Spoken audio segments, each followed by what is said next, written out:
ভাইরে ভাই, রামিসার হত্যাকারীর বিচার চাওয়ার জন্য বাংলাদেশের একটা লোক আর বাকি থাকলো না।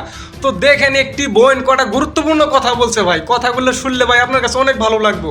তো দেখেন এই বোনে কথা বলছে বাংলাদেশের যে এই নির্যাতনকারী হত্যাকারীগুলো রয়েছে এদের ব্যাপারেই বলছে। তবে রামিসার ব্যাপারে কথাগুলো মূলত বলছিল তখনই কিন্তু আরো যে বাচ্চারা আছে যারা এই পর্যন্ত ধর্ষণ হয়েছে, মানে যারা নির্যাতন হয়েছে, হত্যা হয়েছে, তো তাদের সবগুলোর কথাই কিন্তু এই আফা বলছে। তো দেখেন আমার এই বোনের কথাগুলো শুনেন আপনারা একটু। মাননীয় প্রধানমন্ত্রী সব সময় শেখ হাসিনাকে ফ্যাসিস্ট বলে আসে, মানলাম সে ফ্যাসিস্ট। বিএনপি বাংলাদেশের সরকার গঠন করেছে 4 মাসে 568 জন মায়ের বুক খালি হয়েছে। তারেক রহমানের সন্তান হারাইতো, তাহলে ওই বুঝতে পারতো ওর কি যন্ত্রণা। আল্লাহ আপনার ঘরে একটা রাজকন্যা দিছে, প্রত্যেকটা নারীকে একটা সুরক্ষা কার্ড দেন, যাতে সেই কার্ডের বিনিময় হলো আপনার মন্ত্রীদের, আপনার চামচাদের হাত থেকে তারা রক্ষা পায়। গদি ছেড়ে দেন তারেক রহমান। স্বরাষ্ট্রমন্ত্রী বলেন সংবিধানে নাই। আরে আপনার সংবিধানে তো এটা আছে, আপনার নেতা মন্ত্রীরা রাতের আধারে সুন্দরী মেয়ে খুঁজে বিচার করতে না পারেন, আপনারা আমার হাতে তুলে দেন। কাজু ভাস্করের সামনে দাঁড়ায় তাকে মারবো, রামিসার মা দেখবে, আসিয়ার মা দেখবে, তনুর মা দেখবে, দেখে দেখে তাদের ভিতরে অন্তর যে যন্ত্রণা সে জ্বালা মিটাবে। আমাদের স্বরাষ্ট্রমন্ত্রীর মাস্টার প্ল্যান, এই কথা বুঝতে পারবেন না, এসে বলছে না I have a plan, plan is start, plan is start. বাচ্চাটা কেনেন, প্ল্যান ইজ স্টার্ট। আজকে রামিসার মার মাথায় হাত বুলিয়ে, বাবার মাথায় হাত বুলিয়ে ওকে 10 লাখ টাকা দিবে। এটা দিবে কেন? সে মহান হওয়ার জন্য, উদার হওয়ার জন্য। রামিসার মায়ের দুঃখ সে ঘুচাতে পারবে।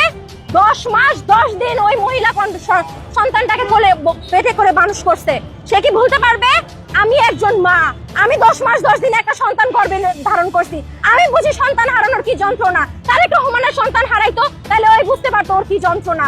প্রধানমন্ত্রী সন্তান হারাইলে সেটা সারা দেশে কারপুজারি হয়ে যাইতো।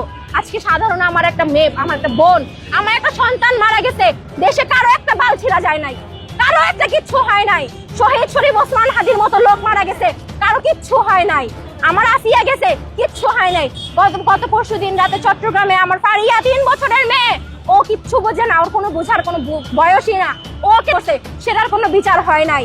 আজকে সারাদিন দেখছি এখানে একটা ভাই একটা পোস্টার, একটা ফেস্টুন নিয়ে বসে আছে, তার একটা ক্লাসমেটের আম্মাকে গলা কেটে ঘরে হত্যা করা হয়েছে, সেই খবর আমরা শুনতেই পাই নাই।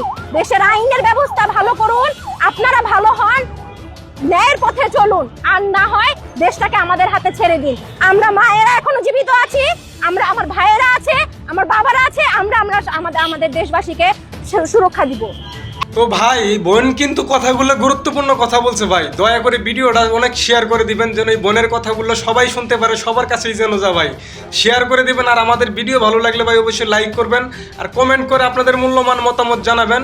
আর আমাদের আইডি এরকম ভিডিও পাওয়ার জন্য আমাদের আইডি অবশ্যই ফলো করে রাখবেন। তো ধন্যবাদ ভাই, ভালো থাকবেন, পরে কোনো নতুন ভিডিওতে দেখা হবে। খুদা হাফেজ।